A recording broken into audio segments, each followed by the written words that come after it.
Good morning students, कैसे हैं आप सभी। आई होप आप सब ठीक हैं। शेरशाह सूरी को हम पढ़ रहे हैं और शेरशाह सूरी को पढ़ते हुए जो है हमने उसके विषय में सारी जानकारी प्राप्त कर ली है।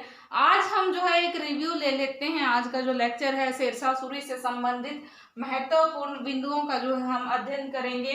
उसका जन्म, उसके बचपन और उसके विभिन्न अभियानों की हम चर्चा करेंगे और उसके द्वारा किए गए सुधारवादी कार्यों की हम आगे इसमें चर्चा करेंगे।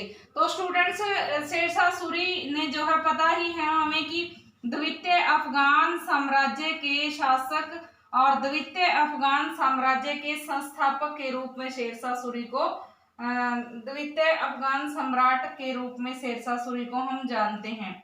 तो द्वितीय अफगान सम्राट था। अफगान साम्राज्य की दूसरी बार स्थापना शेरशाह सूरी ने की थी। शेरशाह सूरी के दादा का नाम इब्राहिम सूर था, जो कि अफगानिस्तान में वो रहता था और यहाँ पे भारत में वो नौकरी की तलाश में आया था। यहाँ पे आकर के इब्राहिम सूर ने हरियाणा में बरवाला नामक जगह पे जो है एक मुख्य जागीरदार के पास जमाल खान, जिसका नाम था, नौकरी कर ली और यहाँ पे नौकरी करने के उद्देश्य से वो आया था। तो यहाँ भारत में नौकरी करने के लिए वो आया था और भारत में नौकरी करते हुए ही बरवाला के पास बैजूवाड़ा नामक जगह में फरीद का जन्म हुआ और उनके पिता का नाम जो है हसन खान था और उसकी हसन खान की जो है 4 पत्नियां थी। 4 पत्नियों में जो पहली पत्नी थी उससे फरीद का जन्म हुआ था और फरीद की 4 पत्नियों के जो है टोटल 8 पुत्र थे। 8 बहन भाइयों में वो सबसे बड़ा था। यहाँ पे उसका बचपन जो है काफी लाड प्यार से बीता। लाड प्यार से उसका पालन पोषण हुआ और उसके पिता ने जो है उसको जन्म से ही जो है अच्छे गुणों से और अच्छी शिक्षाओं से ओतप्रोत किया।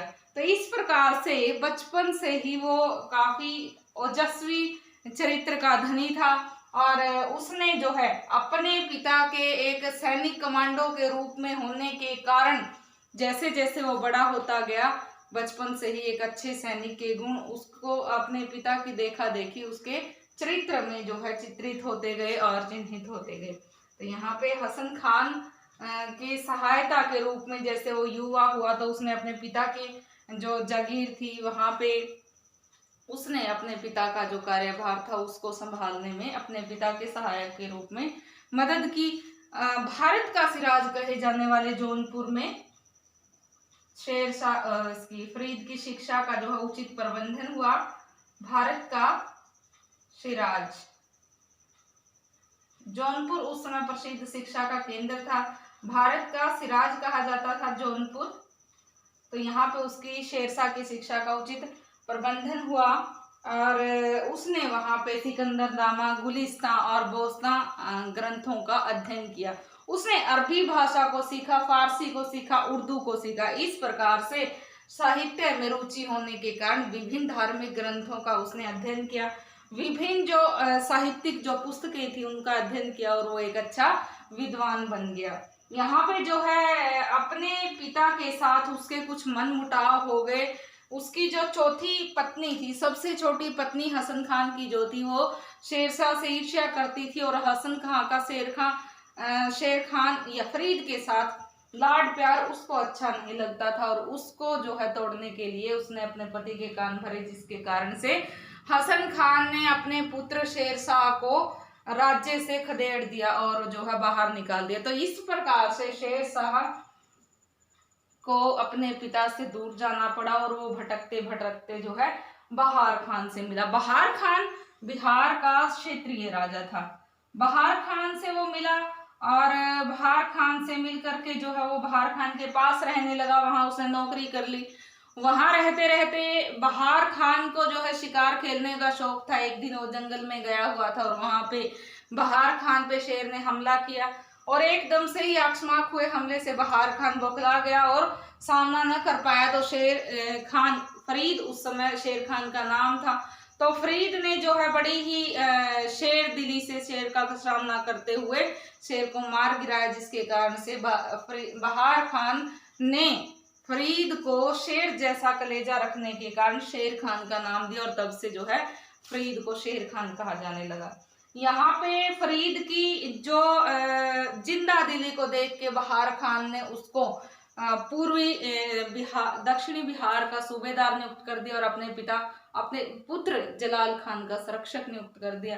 तो इस प्रकार से जलाल खान के संरक्षक के रूप में वो कुछ समय रहा, लेकिन वहां पे लोहानी सरदारों ने, जो कि बहार खान के राज्य में मुख्य पदों पे थे, उन्होंने जो है बहार खान के कान भर भर के शेर खान को दक्षिणी बिहार से निकलवा दिया और इस प्रकार बहार खान ने जो है शेर खान को दक्षिण बिहार के सूबेदार पद से हटा दिया और अपने राज्य से बाहर निकाल दिया। यहाँ से भटकता भटकता वो जो है जुनैद नाम के एक व्यक्ति से मिला और जुनैद नाम का जो व्यक्ति था वो बाबर की सेना में एक सैनिक था, एक अच्छा ओहदा प्राप्त सैनिक था।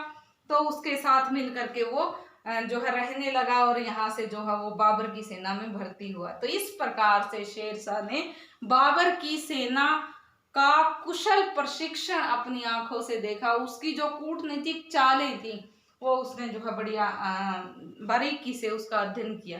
तो ऐसे ही जो है बाबर की भी निगाह, एक दिन बाबर जब अपने सैनिकों का मुआयना करने आया था तो उसकी निगाह जो है शेर खान पे पड़ी। तो इसने कहा कि ये कौन है, ये उसके सैनिकों ने बताया कि एक अफगान सैनिक है, अफगान है। तो यहाँ पे जो है बाबर ने उसकी ओर देख के कहा कि इसमें राजा के गुण परिलक्षित होते हैं, तो यहाँ पे इस पे नजर रखनी होगी, इसकी महत्वाकांक्षा वैसी ही है जैसी कि मेरी। ये चीजें जो है बाबर ने अपनी आत्मकथा तुझके बाबरी में भी जो है वर्णित की हैं।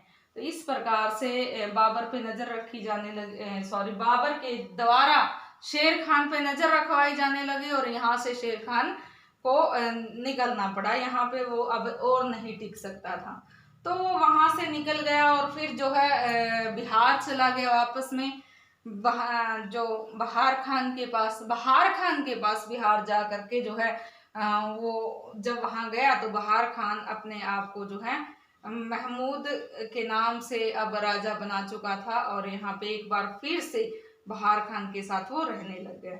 बहार खान की एक अभियान में मृत्यु हो गई और उसकी जो विधवा पत्नी थी दूदू बेगम, उसके हाथों में राज्य की कार्यभार, राज्य की जो बागडोर थी वो आ गई और अब जो है उसका जो पुत्र था वो भी व्यस्त हो रहा था, जलाल खान।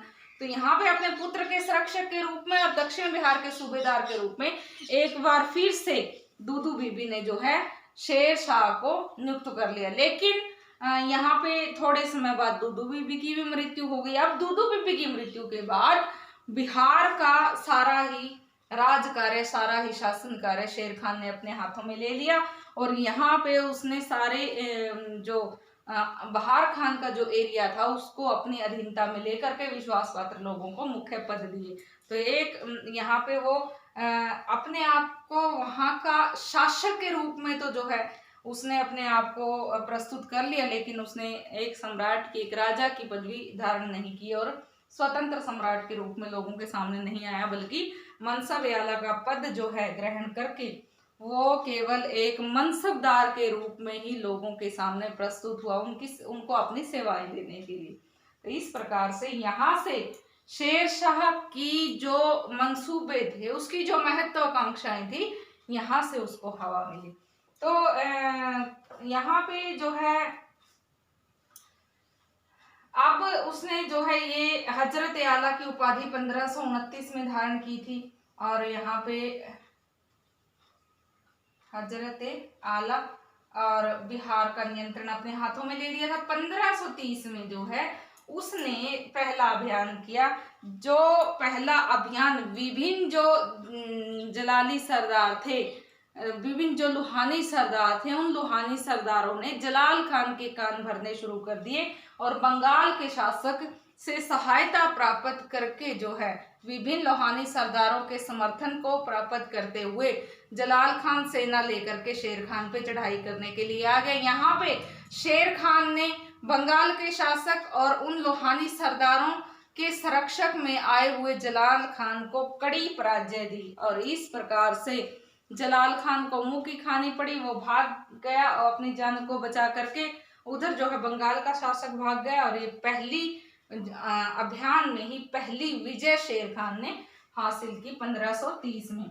तो अब 1530 में ही उसने जो है चुनार क्षेत्र के लिए अपना जो रणनीतिक चाल थी, अपनी जो कुटिल और कुशलता पूर्वक उसको चला कुटिल चाल को, तो अपनी जो कुटिल रणनीति थी उसको हवा देने के लिए उसने लाड मलिका नाम की जो ताजन खां सारंगवानी की विधवा बेगम थी लाड मलिका, उससे विवाह कर लिया। उससे वैवाहिक संबंध बनाने के बाद अब जो है 1530 में शेर खान शेर शाह के नाम से जो है सम्राट बन गया। अब हजरत आला की उपाधि शेर खान का शेर शाह बनना जो है यहाँ पे एक महान परिवर्तन था। यहाँ से उसके मंसूबे एक छोटे से राज्य, छोटे से क्षेत्रीय राजा के रूप में या छोटे से क्षेत्रीय राज्य के मालिक के रूप से बढ़ के एक सम्राट बनने के हो गए थे।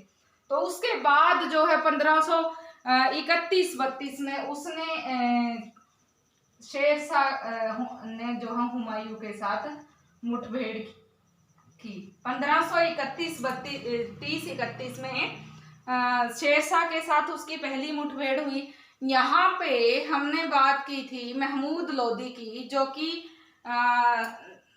सिकंदर लोदी का भाई था और यहाँ पे हुमायूं के खिलाफ जो है वो सेना एकत्रित करके और जो शेर खान था उससे सहायता पा करके उन्होंने इकट्ठे हुमायूं पे आक्रमण कर दिया था। उनके आक्रमणों का जो है मुंह तोड़ जवाब दिया था हुमायूं ने और इस प्रकार से वो तो भाग खड़ा हुआ और उसकी तो मृत्यु हो गई 1542 में महमूद खान की।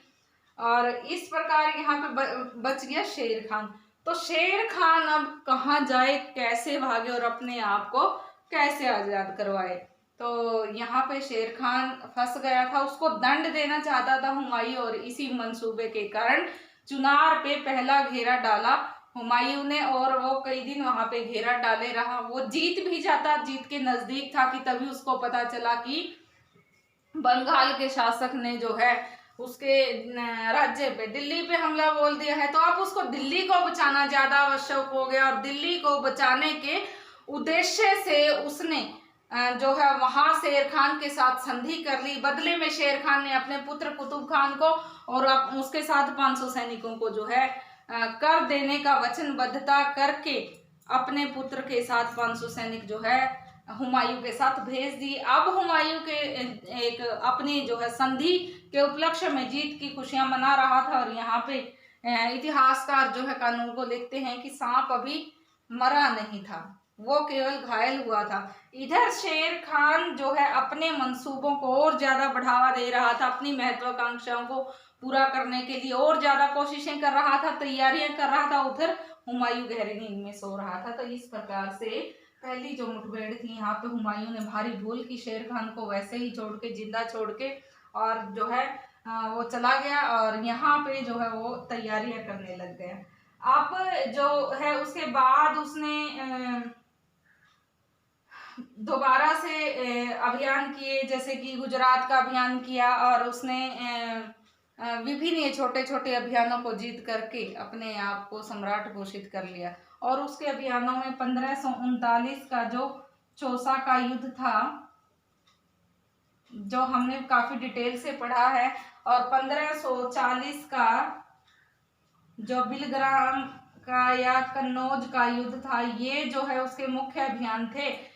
1540 के बिलग्राम युद्ध ने भारत में द्वितीय मुगल साम्राज्य की स्थापना का द्वार खोल दिया और द्वितीय अफगान साम्राज्य की स्थापना का द्वार खोल दिया और प्रथम मुगल साम्राज्य के अंत को जो है निकट ला दिया। यहाँ पे 1540 का कन्नौज या बिलग्राम का जो युद्ध था, इसमें द्वितीय अफगान साम्राज्य की स्थापना हुई और प्रथम मुगल साम्राज्य का अंत हुआ। भारत से पूरी तरह से मुगलों को खदेड़ दिया गया और उनका तब तक पीछा किया गया जब तक कि वो आंखों से ओझल ना हो जाए। तो इस प्रकार से 1540 में शेरशाह भारत के सम्राट के रूप में लोगों के सामने प्रस्तुत हुआ। तो शेरशाह भारत के सम्राट के रूप में अब लोगों के सामने भारत का नया सम्राट था, अफगान सम्राट था। यहाँ पे उसने विभिन्न अभियान किए, जैसे कि पूरी तरह से भारत से मुगलों को खदेड़ने का काम था, या फिर जो गख्खर लोग थे, मुगलों के समर्थक जो लोग थे, एक लड़ाकू जाति थी, बोलन नदी के आसपास का जो एरिया था, तो उनके आसपास के एरिया में जितने भी गख्खर जाति के लोग थे उन्होंने विद्रोह कर दिए और उनके विद्रोह को शेर खान ने बड़ी ही सफलता से दबाया। गुजरात के शासक को पराजय दी, यहाँ पे जो है मेवाड़ के शासक को हराया, चित्तौड़ पर अधिकार कर लिया, मालवा के शासक को पराजित किया, तो यहाँ पे बंगाल के शासक को उसने पराजय दी। विभिन्न जो अभियान थे उनको जीत करके जो है उसने अपने आप को आर्थिक रूप से संपन्न कर लिया, अपने राज्य को साम्राज्य में उसने बदल लिया और जो है लोगों के लिए बहुत ही ज्यादा कल्याणकारी और सुधारवादी कार्य की, जिसके कारण से अपने छोटे से टाइम पीरियड में ही 1540 से लेकर के 1545 का जो छोटा सा कार्यकाल था उसमें वह लोगों के सामने एक अच्छे सम्राट के रूप में प्रस्तुत हुआ और अकबर के अग्रगामी सम्राट के रूप में जो है प्रस्तुत किया। उसके द्वारा जो प्रशासनिक सुधार किए गए थे, जैसे कि प्रशासनिक इकाइयों में अपने जो राज्य के कार्यभार थे उसको विभिन्न प्रशासनिक इकाइयों में बांटा। सबसे पहले हमने बात की केंद्रीय विभाग की, केंद्रीय अधिकारियों की, जिसमें जो है सबसे पहला जो मुख्य पद था सम्राट का था, सम्राट निरंकुश था, उसके द्वारा कही गई सारी ही चीजें कानून बन जाती थी। सारी सम्राट ईश्वरीय अधिकारों को प्राप्त ओहदे को यूज करने वाला मुख्य पद अधिकारी व्यक्ति था, वही न्याय का जो है मुख्य स्रोत था, राजा ही सब कुछ था, सर्वे सर्वा था। वजीर की हमने बात की, दीवान विजारत विभाग का मुखिया जो था वजीर था, राजा का मुख्य सलाहकार होता था। इस प्रकार से उसके बाद जो है हमने दीवान विजारत की बात की, दीवान इंशा की बात की, काजी उल कजात की बात की, न्याय विभाग जो था जिसमें मुख्य काजी, प्रधान काजी न्याय कार्य करते थे, और हमने जो है दीवान विजारत की बात की, दीवान वरीद की बात की, गुप्तचर विभाग की। तो इस प्रकार से विभिन्न अधिकारियों को पढ़ा हमने जो केंद्र में विभिन्न विभागों के अध्यक्ष थे। उसके बाद हमने बात की सूबा या प्रांत की। तो शेरशाह के समय में प्रांत थे या नहीं थे, इस बारे में भी इतिहासकारों में मतभेद थे, लेकिन विभिन्न इतिहासकारों के विवरणों से स्पष्ट हो गया कि उस समय पे प्रांत होते थे, लेकिन उसमें जो अधिकारी थे उनके जो पद थे समान होते हुए भी अधिकार उनके अलग अलग थे, क्योंकि प्रांतों की जो एरिया थे जो वो छोटे बड़े थे, उसी हिसाब से उन पदाधिकारियों की जो अधिकार थे उसमें भी जो है कमी या वृद्धि की गई थी। उसके बाद विभिन्न प्रांतों को सरकारों में बांटा गया। 66 सरकारों की हमने चर्चा की है। शेरशाह के साम्राज्य में 66 सरकारें थी, जिसमें अकेले बंगाल को 19 सरकारों में बांटा गया था। 47 जो सरकारें थी, 47 जो सरकारें थी अलग से, बाकी के जो अलग प्रांत रह गई हैं बंगाल को छोड़ करके, उनमें से 47 सरकारें बनाई गई थी। तो इस प्रकार से 66 सरकारें थी। 66 सरकारों को विभिन्न परगनों में बांटा गया और विभिन्न परगनों को आगे जो है गांवों में बांटा गया। यहाँ पे गांव सबसे छोटी इकाई थी। गांव का जो मुखिया था उसको चौधरी बाद में कहा जाता था मुगल काल में, और उस चौधरी के ही बराबर जो है मुकद्दम कहलाने वाला अधिकारी गांव का प्रधान था, मुखिया था, सरपंच था, जो कि ग्रामीण क्षेत्र में होने वाले झगड़ों का निपटारा करता था, ग्रामीण लोगों की समस्याएं सुनता था, चाहे वो पानी की समस्या है, चाहे वो साफ सफाई की समस्या है। तो हर तरह के जो चोर लुटेरे डाकुओं से उनकी सुरक्षा का प्रबंध करता था, सफाई की व्यवस्था करता था, शांति बनाए रखना गांव में जो है मुकद्दम का काम था। उसकी सहायता के लिए पटवारी और कानून गो अधिकारी होते थे। ऐसे ही जो है सरकार में मुख्य अधिकारी होते थे और ऐसे ही परगने में मुख्य अधिकारी होते थे। तो इस प्रकार से अपने शासन को विभिन्न इकाइयों में बांट करके शेरशाह ने राज्य को एक अच्छी व्यवस्था दी। दूसरा हमने सुधारवादी जो कार्य पढ़े थे उसमें हमने बात की थी विभिन्न भू राजस्व सुधारों की, जैसे कि उसने भूमि की पैमाइश करवाई थी, अपना जो एक नया उसने गज 32 अंगुल का जो गज बनवाया था, और उस गज के आधार पे 60 बाय 60 की जो भूमि थी, 60 बाय 60 की जो भूमि थी उसको एक बीघा कहा गया था, और उस एक बीघे में कैसी भूमि है उसका अनुमान लगाने के लिए अधिकारियों को नियुक्त किया गया था कि उत्तम दर्जे की भूमि है, मध्यम दर्जे की भूमि है, निम्न दर्जे की भूमि है। उसी आधार पे जो है उपज का आगे राजस्व निर्धारित हुआ था। राजस्व को इकट्ठा करने के लिए विभिन्न अलग अलग प्रकार की व्यवस्था की गई, जैसे कि खेत बटाई, पूरा खड़ा खेत है जिसमें फसल खड़ी है, पूरी फसल खड़ी हुई, पूरा खेत है, उस फसल के पक जाने के बाद खड़ी फसल में से ही भाग बना लिए गए 3, इसमें से एक भाग तो राजा का है और 2 भाग जो है किसान के हैं। तो इस एक भाग में से एक भाग को जो है राजा के अधिकारी ही इसमें से पकने के बाद भूसा अलग करवाएंगे, और भूसा और वो जो अनाज निकलेगा वो राजा का या राज्य का होगा, बाकी का किसान अपना अपना जो है भूसा और अनाज अलग करवाएगा। उसके बाद जो है लंक बटाई की, जैसे कि खड़ी फसल है उसको काट दिया गया है, ये जो पूरी खड़ी फसल है सारी फसल को काट दिया गया है, और काटने के बाद जो है उसके हिस्से कर लिए जाते हैं, ऐसे ही 3 हिस्से कर लिए उसके काट के। तो एक हिस्सा राज्य का, उसमें से 2 हिस्से किसान की। एक हिस्सा जो राज्य का आया है वो काटा हुआ, उसमें से भूसा राज्य ही अलग करवाएगा, उसमें किसान का कोई रोल नहीं था। तीसरा था रास बटाई। रास बटाई में भूसे को अनाज से अलग करने के बाद बटाई होती थी, उसको बांट लिया जाता था कि राज्य का ये हिस्सा है और किसान का ये हिस्सा है। ये तो थी बटाई की विधि जिसके अनुसार जो है एकड़ का निर्धारण किया गया था। उसके बाद थी नशक या कनकूत प्रणाली। नशक या कनकूत प्रणाली जो है शेरशाह के साम्राज्य की जो है मुख्य प्रणाली कही जा सकती है। नशक या कनकूत प्रणाली में भी इसी प्रकार से किसान का जो एक उपज का निर्धारण मान लिया जाता था कि किसान की फसल 1 लाख की है तो उस 1 लाख के हिसाब से ही जो है उसका कर निर्धारित होगा। तो अब अगर फसल निकलेगी 50,000 की तो वो नुकसान किसान का है, राज्य का नहीं। राज्य को तो 1 लाख की अगर फसल का अनुमान उन्होंने लगा दिया है, वो जो अनुमान है उसी आधार पे वो वसूल करेंगे। उसके बाद जो है नकदी की व्यवस्था भी करवाई उसने कि स्थाई जैसे बंदोबस्त का इसको नाम दे सकते हैं कि 3, 4, 5 साल के लिए स्थाई बंदोबस्त कर दिया जाता, कर का निर्धारण कर लिया जाता एक बार में ही 4-5 साल के लिए, और चाहे किसान को लाभ हो या हानि हो, राज्य को एक स्थायी रूप से 4 सालों के लिए उतना ही कर देना पड़ेगा जितना निर्धारित था।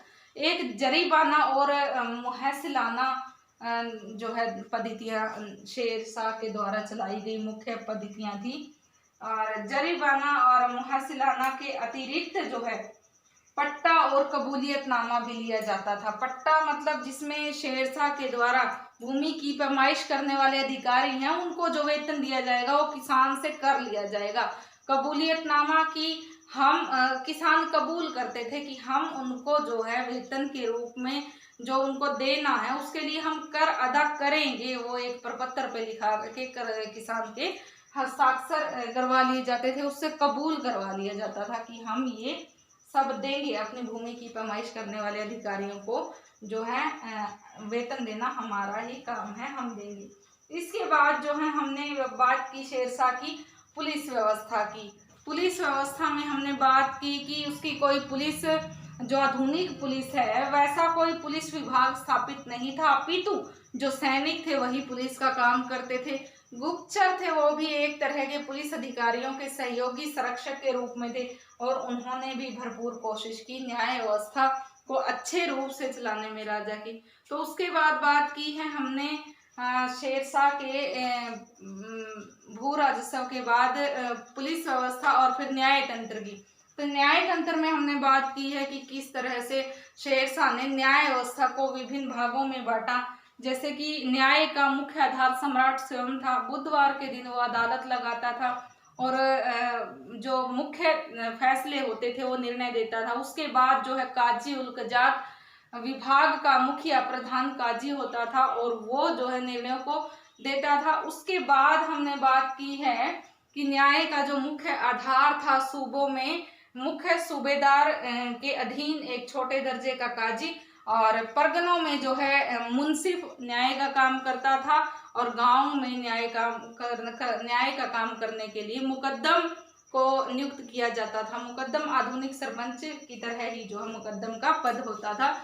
मुगल काल में उसको जो है चौधरी के नाम से जाना जाता है। तो इस प्रकार से न्याय व्यवस्था थी शेरशाह के समय में। जो है हर प्रकार के नागरिक के लिए निशुल्क न्याय था और निशुल्क न्याय जो है हर तरह के लोगों के लिए किया गया था। उसके बाद हमने बात की शेरशाह की मुद्रा व्यवस्था की। शेरशाह की मुद्रा व्यवस्था की बात करते हुए हमने पढ़ा कि कैसे उसने जो पुरानी घिसी पिटी जो मुद्रा थी और उसमें विभिन्न प्रकार की जो घिसावट आई थी, त्रुटियां आई थी, उनको दूर करके जो है नई मुद्राओं का उसने प्रचलन किया। जैसे कि 11 मासे का सोने का सिक्का जिसको असरफी कहा जाता था, शेरशाह द्वारा चलाया गया। उसके बाद जो है उसने 164.5 और 168.5 के 2 सिक्के भी चलाए थे सोने के। और चांदी का सिक्का जिसको रुपया कहा जाता था, 175 ग्राम शुद्ध चांदी होती थी उसमें।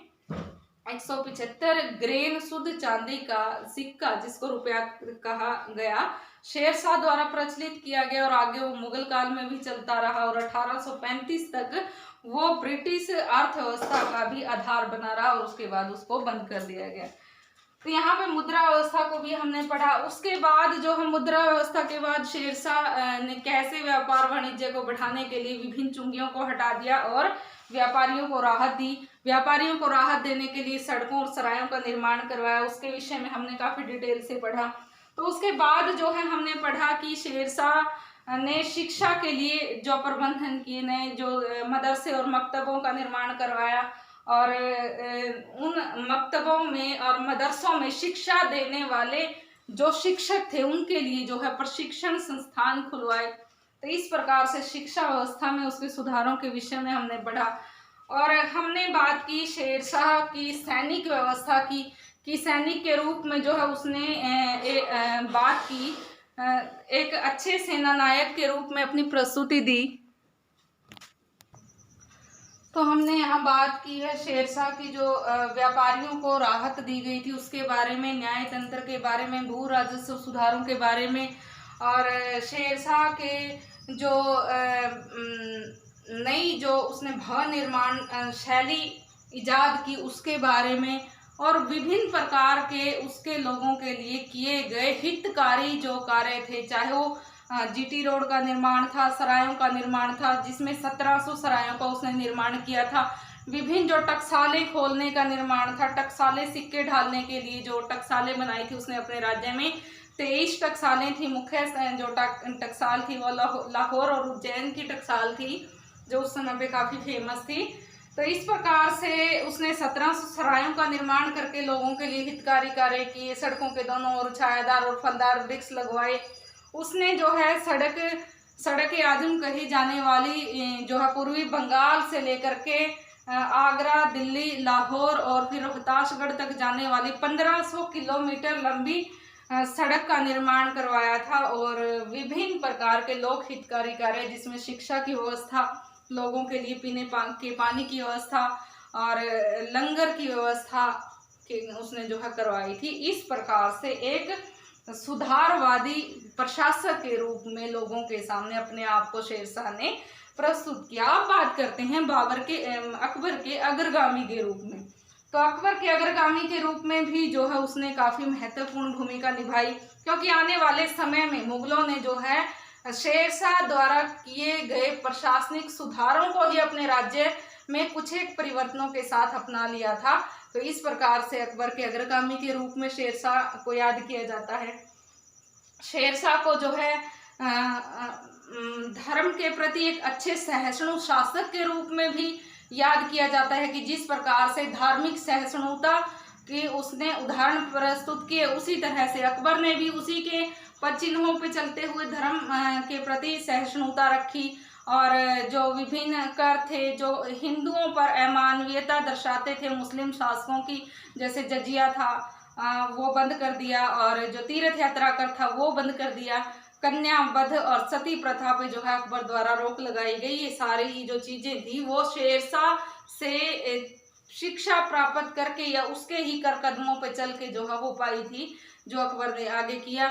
उसके बाद अकबर ने शेरशाह की तरह ही अगला जो मुगल बादशाह था, 8वां अजूबा कहे जाने वाले ताजमहल को जो है हम आज जानते हैं। तो सहसा राम में शेरशाह ने जो मकबरा बनवाया था वो ताजमहल के समान ही एक अद्भुत उस समय की प्रस्तुति है।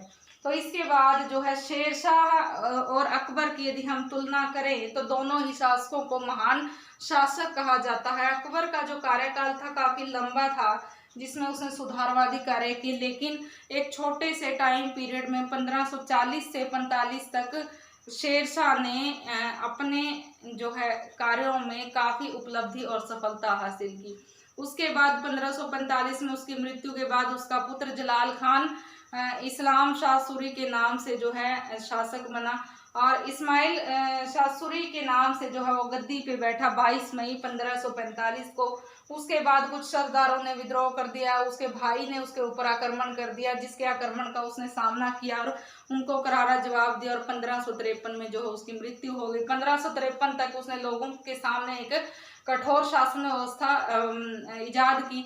उसके बाद उसके छोटे अल्पवयस्क पुत्र फरीद को गद्दी पे बैठा दिया गया। फरीद को उसके मामा जो है आदिल शाह ने मार डाला और वो खुद वहां का सम्राट बन गया। तो इस प्रकार से 1555 तक जो है 15 साल का ये टाइम पीरियड था। इसमें अफगानों ने द्वितीय अफगान साम्राज्य लोगों के सामने प्रस्तुत किया, और 1555 में पूर्ण रूप से द्वितीय अफगान साम्राज्य का अंत हो गया और दोबारा से मुगल साम्राज्य की स्थापना हो गई। तो इस प्रकार से शेरशाह से संबंधित इन महत्वपूर्ण बिंदुओं का आज हमने अध्ययन किया है। ये पहले हमारे द्वारा पढ़े गए जो शेरशाह से संबंधित मुख्य टॉपिक्स थे उनका ही एक रिव्यू था, जिसमें आपको जो शॉर्ट क्वेश्चन आते हैं उनमें हेल्प मिलेगी, और आपको जो है इसमें साथ में ही जो है कॉम्पिटिटिव एग्जाम में हेल्प मिलेगी, और साथ में ही आपकी रिवीजन भी हो जाएगी पूरे के पूरे चैप्टर की।